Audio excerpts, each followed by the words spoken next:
Hello, അപ്പോൾ എല്ലാവർക്കും ഈദ് മുബാറക്. ഇന്ന് പെരുന്നാളായിട്ട് നമ്മൾ നെയ്ച്ചോറും ഗീ ചിക്കൻ റോസ്റ്റുമാണ് പ്രിപ്പയർ ചെയ്യുന്നത്. അപ്പോൾ അതിനായിട്ടൊരു പാൻ ചൂടാൻ വെച്ചിട്ട് ഒരു ടേബിൾ സ്പൂൺ നെയ്യ് ഒഴിച്ചു കൊടുത്തിട്ട് കട്ട് ചെയ്ത് വെച്ചേക്കുന്ന ഒരു സവോള ഒന്ന് ഫ്രൈ ചെയ്ത് മാറ്റാം. അതിലേക്ക് ആവശ്യത്തിന് കാഷ്യൂനട്ടും കൂടി ഇട്ട് കൊടുത്ത് അതും കൂടി ഫ്രൈ ചെയ്ത് മാറ്റി വയ്ക്കാം കേട്ടോ. ആ സെയിം പാനിലേക്ക് തന്നെ ഞാൻ ചോപ്പ് ചെയ്ത് വെച്ചേക്കുന്ന ഒരു ക്യാരറ്റ് ഇട്ട് കൊടുത്തൊന്ന് വഴറ്റുകയാണ്. ആവശ്യത്തിന് ഉപ്പും കൂടി ഇട്ട് കൊടുക്കുക. ഇതൊന്ന് വഴന്ന് വരുന്ന ടൈമിൽ ഫ്ലെയിം ടേൺ ഓഫ് ചെയ്ത് മാറ്റി വയ്ക്കുക. സൈമൾട്ടേനിയസ്ലി അരി കുക്ക് ചെയ്യാൻ വേണ്ടിയിട്ട് വെള്ളം ചൂടാകാൻ വെച്ചിട്ടുണ്ട്. അതിലേക്ക് 2 ഏലക്ക, 2 ഗ്രാമ്പു, ഒരു ചെറിയ പീസ് പട്ടയും കൂടി ഇട്ട് കൊടുക്കുക. ആവശ്യത്തിന് ഉപ്പും കൂടി ഇട്ട് കൊടുത്തിട്ടുണ്ട്. ഒരു അരമണിക്കൂർ മുൻപ് ഞാൻ ഒരു 1.5 ഗ്ലാസ് ബാസ്മതി റൈസ് സോക്ക് ചെയ്യാൻ വെച്ചിട്ടുണ്ടായിരുന്നു. നല്ലോണം വാഷ് ചെയ്തിട്ടാട്ടോ സോക്ക് ചെയ്യാൻ വെച്ചത്. അപ്പോൾ ഈ വെള്ളം ഒന്ന് നല്ലോണം തിളച്ച് വരുന്ന ടൈമിൽ ഈ സോക്ക് ചെയ്യാൻ വെച്ച ബാസ്മതി റൈസ് ഇതിലേക്ക് ഇട്ട് കൊടുത്ത് നല്ലോണം കുക്ക് ചെയ്യാം കേട്ടോ. നാരങ്ങ നീരോ അങ്ങനെ നെയ്യോ ഒന്നും ഞാൻ ഈ വാട്ടറിൽ ആഡ് ചെയ്യുന്നില്ല.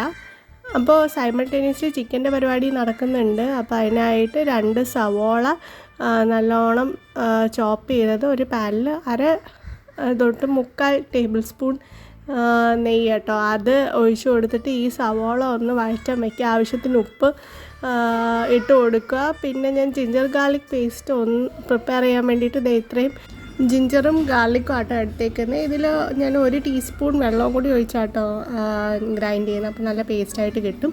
അതും കൂടി ഇതിലേക്ക് ഇട്ട് കൊടുക്കുക. പിന്നെ ഒരു തക്കാളിയും കൂടി ചോപ്പ് ചെയ്ത് ഇട്ട് കൊടുത്ത് നല്ലോണം വഴറ്റി ആവശ്യത്തിന് ഉപ്പിട്ട് കൊടുത്തിട്ട് വേറെ ഓയിലൊന്നും തൽക്കാലം ആഡ് ചെയ്യുന്നില്ല. അപ്പോൾ ചിക്കൻ ഇവിടെ മാരിനേറ്റ് ചെയ്യാനായിട്ട് മഞ്ഞൾപ്പൊടി, മുളക് പൊടി, മല്ലിപ്പൊടി, കുരുമുളക് പൊടി, ജിഞ്ചർ ഗാർലിക് പേസ്റ്റ് ഇത്രയും കൂടി ഇട്ട് കൊടുത്ത് നല്ലോണം ചെയ്യാം. അതിലേക്ക് ആവശ്യത്തിന് ഓയിലും കൂടി ഒഴിച്ചു കൊടുത്ത് ചെറുതായിട്ട് ഫ്രൈ ചെയ്തെടുക്കാം കേട്ടോ.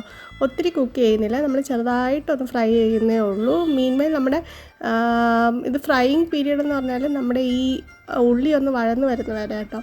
അപ്പോൾ ഉള്ളി അത്യാവശ്യം ഒരു ഗോൾഡൻ യെല്ലോ കളറിലോട്ട് വന്നിട്ടുണ്ട്.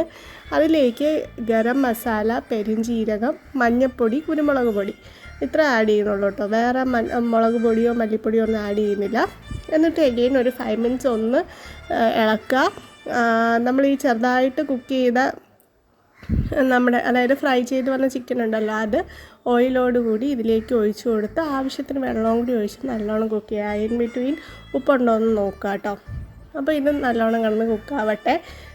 മീൻമേൽ നമ്മുടെ അരിയെല്ലാം നല്ലോണം കുക്കായി വന്നിട്ടുണ്ട്. ഇത് ഊറ്റിയിട്ട് നമ്മൾ നേരത്തെ വഴറ്റി വെച്ച ക്യാരറ്റ് ഉണ്ടല്ലോ, അതിലേക്ക് ഫ്ലെയിം ഒന്ന് ഓൺ ചെയ്തിട്ട് ഇട്ട് കൊടുക്കുക.